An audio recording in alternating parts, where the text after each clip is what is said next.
Pemirsa, Badan Pembentukan Peraturan Daerah atau Bapemperda DPRD Provinsi Sulawesi Selatan menggelar acara Tudang Sipulung dan silaturahmi bersama Bapemperda dan bagian hukum Kabupaten Kota se-Sulawesi Selatan di Hotel Claro Makassar. Acara tersebut bertujuan untuk menyingkronkan dan mengharmonisasikan peraturan daerah di tingkat provinsi dan kabupaten kota. Dr. Andi Mampatoba, sahabat saya yang sama-sama kita hormati.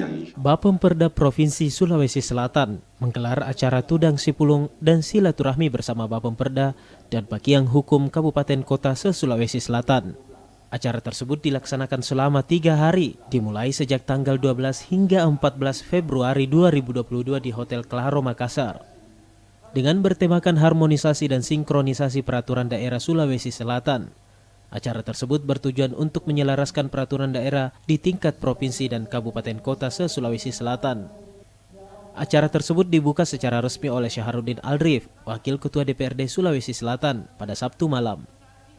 Ia mewakili Ketua DPRD Sulawesi Selatan yang sedang isolasi mandiri karena terpapar COVID-19. Syahrudin Aldrif berharap digelarnya acara tersebut dapat memberikan manfaat yang besar bagi masyarakat Sulawesi Selatan.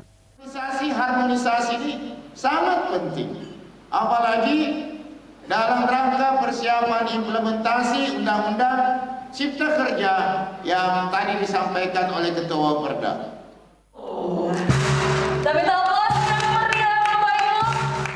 Acara tersebut juga menghadirkan Direktur Produk Hukum Daerah Ditjen Otda Kemendagri, Makmur Marbon, dan Widodo selaku Koordinator Tenaga Ahli Badan Keahlian DPR RI yang akan menjadi narasumber atau pemateri bagi para peserta di hari Minggu.